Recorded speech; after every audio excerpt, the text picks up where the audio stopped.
I'm going to predict what the stock market will do for the coming week. You can do this too.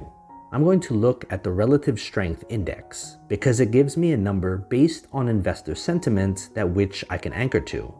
The S&P 500 is the most widely followed index in the world. It tracks the 500 largest US listed companies. Looking at the RSI of an ETF that tracks the S&P 500, that being the Vanguard S&P 500 ETF, I can see, based on percentage odds, where the S&P 500 will end up at the end of the coming week. I converted the RSI into a percentage so it's easier to understand. You can see the percentage of an up week and a percentage of a down week for the S&P 500.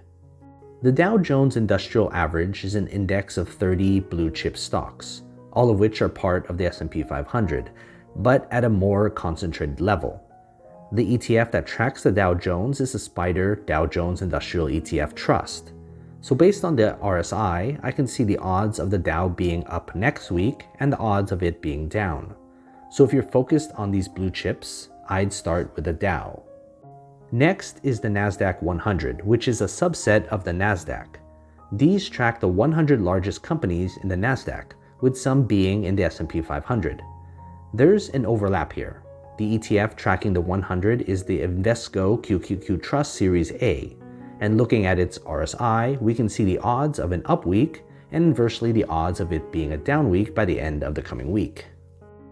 The Russell 2000 index tracks 2,000 small cap stocks, somewhat of the opposite of the S&P 500 that tracks large cap stocks. The ETF that tracks the Russell is the iShares Russell 2000 ETF. The RSI thus tells us the odds for the coming week, same as the other three before this. So if you're focused on smaller companies, here's where to start. Then there's the total stock market, which looks at basically the entire US stock market. The ETF that tracks this is the Vanguard Total Stock Market Index Fund. The RSI corresponds with our prediction of an up week or a down week based on percentage odds. These 5 ETFs overlap to some degree, but they do have their focus.